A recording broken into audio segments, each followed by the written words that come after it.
My name is Michael and welcome to a new GTK tutorial. In this video we are going to proceed with our GTK toolbar and we are going to check the child properties. Child properties, as you can see, there are two. The first one is the expand and the second one is the homogeneous.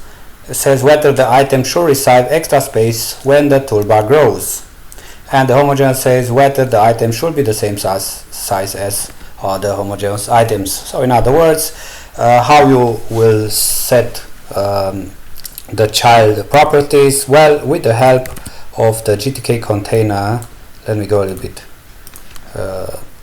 back to the object hierarchy, GTK container, and with the help of the GTK container set child property right here, not the set child, right, the set child.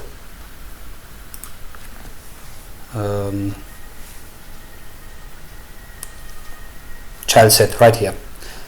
It is it's a function which basically says sets one or more child properties for the child and the container. So basically this is the function which we needed to set the child properties. So I'm going to call it.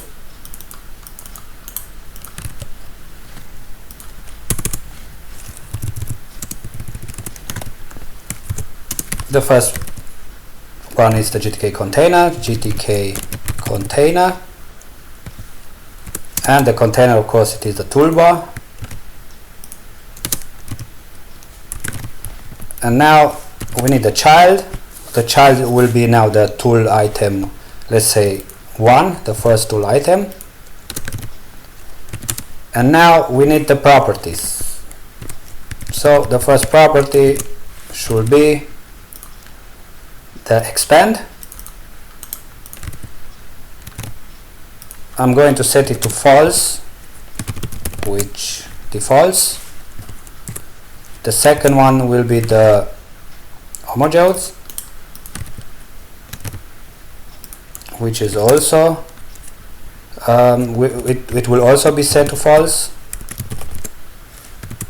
And of course we need to pass null to inform the function that we are done with it. Now let's see the tool item. We set the tool item, the child of the toolbar, which is the tool item 1, it's expand and homogeneous to false. So now when I compile and run the program, basically we have an error, argument 2, okay. The argument 2 should be a GTK widget. So we need to cast it. And now, as you can see, there is no changes. But watch, all 3 buttons, they are packed left because we decided to do that when we were calling the GTK pack start right here. And then because of that, we are basically packing all those things right there. Now watch what happens if you set them to true. I'm going to set them both to true. I'm going to compile it and run it. And this point, you see how much space does take the computer. If I'm going to maximize, watch, this one gets this so much space.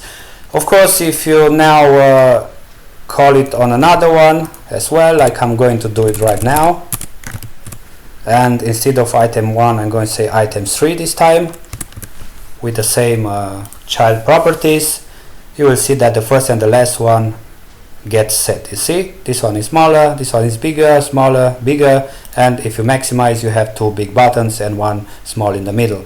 So basically this is how you set the child properties, and this is what child properties for this toolbar does. That being said, thank you guys for watching. If you like it, please subscribe, share with your friends and neighbors, and until next time, see you guys.